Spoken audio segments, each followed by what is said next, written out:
बच्चों, Gyandeep plus channel में आप लोगों का बहुत बहुत स्वागत है। आइए आज हम ये जो हवा चलती है इसके बारे में जानें।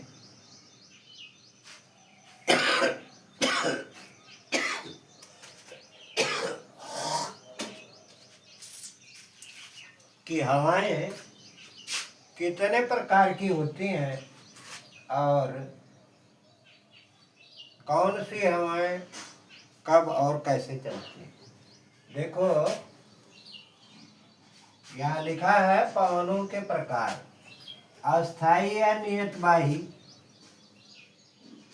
ये दो प्रकार की होती है, अस्थाई या नियतवाही, और दूसरी अस्थाई या अनियतवाही। अब जैसे अस्थाई या नियतवाही के तीन भाग हैं। सबसे पहले आप अस्थाई के बारे में जानिए। अस्थाई क्या है? जो हमेशा हवाएं चलती रहती हैं उसे अस्थाई हवा कहते हैं या नियतवाही हवा कहते हैं। और अस्थाई या अनियतवाही यह वह हवा है जो अस्थाई रूप से नहीं चलती, कभी कभी मौसम और जलवायु के अनुसार यह धीरे धीरे तेज मात्रा में और आंधी तूफान की तरह भी चल सकती है। इसका कोई समय नहीं होता। और अब देखो, अस्थाई या नियतवाही हवाओं में, पवनों में व्यापारिक, पछुआ और ध्रुवीय तीन प्रकार की हवाएं होती हैं। व्यापारिक, पछुआ और ध्रुवीय। ध्रुवीय हवा जो है वह भी होती है। तो आप लोग देखिए, व्यापारिक, पछुआ और ध्रुवीय। व्यापारिक हवा के बारे में जानिए। व्यापारिक हवा क्या है? आइए हम देखते हैं व्यापारिक हवा क्या है।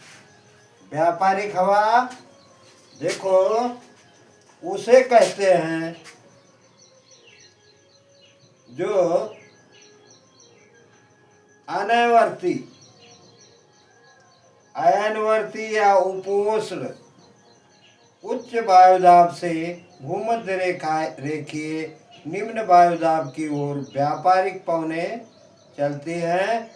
इनकी दिशा नियमित होने के कारण प्राचीन काल से व्यापारियों को पाल युक्त जलयानों के संचालन में सुविधा होती थी, इसलिए इसे व्यापारिक पवन कहा जाता है। वैज्ञानिक फेरल के नियमानुसार उत्तरी गोलार्ध में इनकी दिशा उत्तर पूर्व से दक्षिण पश्चिम तथा दक्षिणी गोलार्ध में दक्षिण पूर्व से उत्तर पश्चिम होती है। अब दूसरा देखिए, पछुआ हवा। पछुआ हवा तो आप लोग जानते ही होंगे भाई, कि नहीं मालूम है?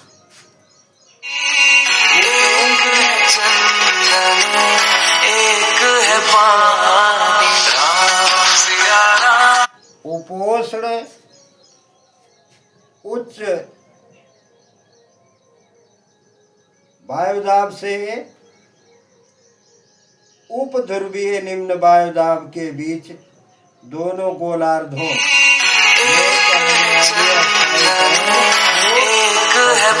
कहते हैं।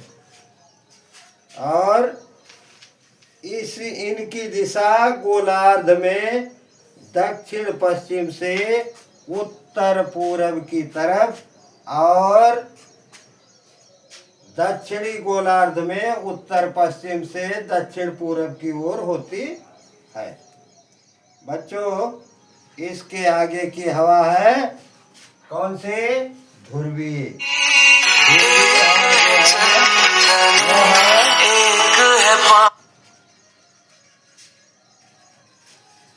कैसे होती है, कैसे चलती है, उसको भी जानो।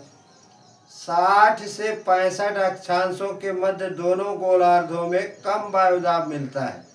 इसे शीतोष्ण कटिबंधीय निम्न दाब पेटी कहते हैं।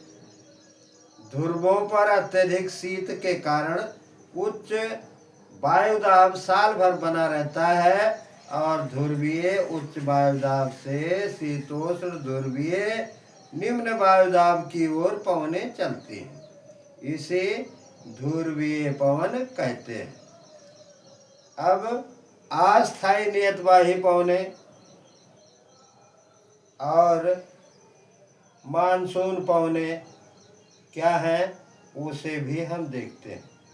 अस्थायी नियतवाही में मानसूनी पवनें,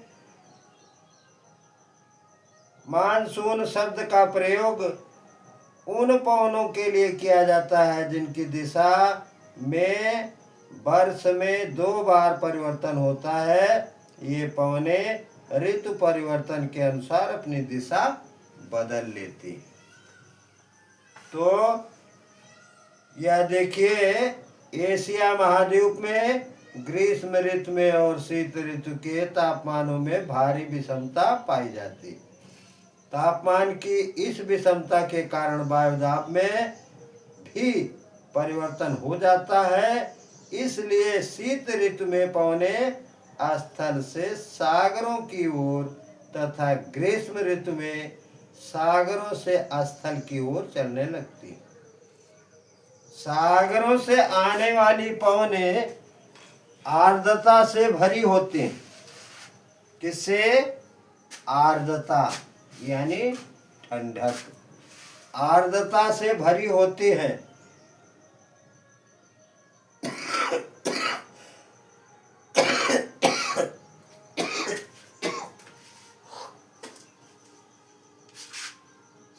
और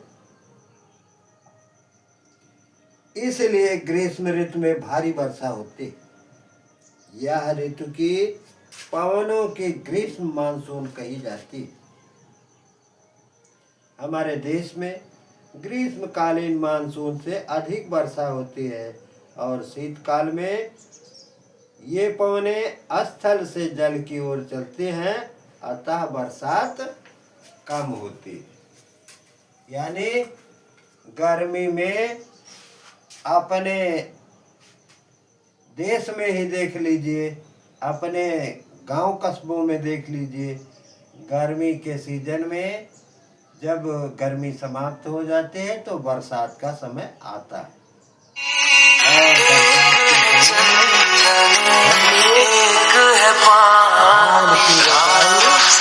और धान एक ऐसी फसल है जो पानी के बिना जिसका उत्पादन नहीं लिया जा सकता।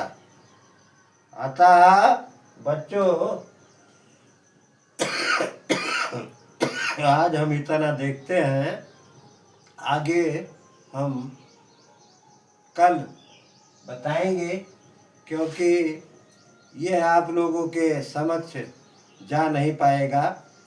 जहाँ से भी इस चैनल को आप लोग देख रहे हैं, लाइक, सब्सक्राइब और शेयर करें तथा अपने मित्रों को भी सब्सक्राइब करवाकर इसका लाभ दिलाएं, क्योंकि सब्सक्राइब करने पर ही प्रतिदिन का नोटिफिकेशन किसी को प्राप्त हो सकेगा। बच्चों, धन्यवाद।